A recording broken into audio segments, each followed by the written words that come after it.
28 বিধানসভা নির্বাচনের আগে রাজ্য পর্যটন দপ্তরের চালু থাকা সমস্ত সরকারি প্রকল্পের কাজ সম্পন্ন করা হবে। মহাকরণে বেশ জোরের সঙ্গে এই কথা জানিয়েছেন রাজ্যের পর্যটন দপ্তরের মন্ত্রী সুশান্ত চৌধুরী।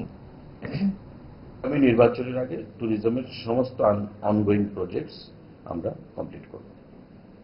কিছু কিছু প্রজেক্ট যেমন ছবিমোড়া, আজকে রিভিউ মিটিং হয়েছে। আমি প্রতি 3 মাসে একটা রিভিউ মিটিং করি। আজকে ছবিমোড়া নিয়ে রিভিউ মিটিং হয়েছে, আমি সেদিনে ছবিমোড়াতে গেছি। কাজের যা প্রোগ্রেস স্যাটিসফ্যাক্টরি, এবং ধরুন আগামী অক্টোবর নভেম্বরের মধ্যে ছবিমোড়া প্রজেক্ট কমপ্লিট হয়ে যাবে। एडीबी फंडेड प्राय 68 कोटी 80 लक्ष टाका प्रोजेक्ट। टोटल कितना है टोटल फंड जो टूरिज्म डेवलपमेंट के लिए आपका एडीबी का आप 150 करोड़, जिरानिया में आपका 100 करोड़, 105 करोड़ यहाँ पे, तो 150 से 255 करोड़।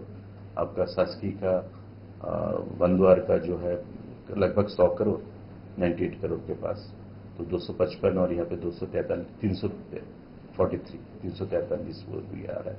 43 32 आ रहा है आपका कमला सागर और यहाँ पे हमारा खैरपुर का चतुर्दश देवता कैपिटल 32, तो 343 प्लस 32 375। फिर हमारा यहाँ पे 14 करोड़ 375 और 89 करीबन आपका 400 करोड़ से ऊपर का प्रोजेक्ट चल रहा है अभी, और 450 से कर अभी डोना ने दिया कुछ पैसा।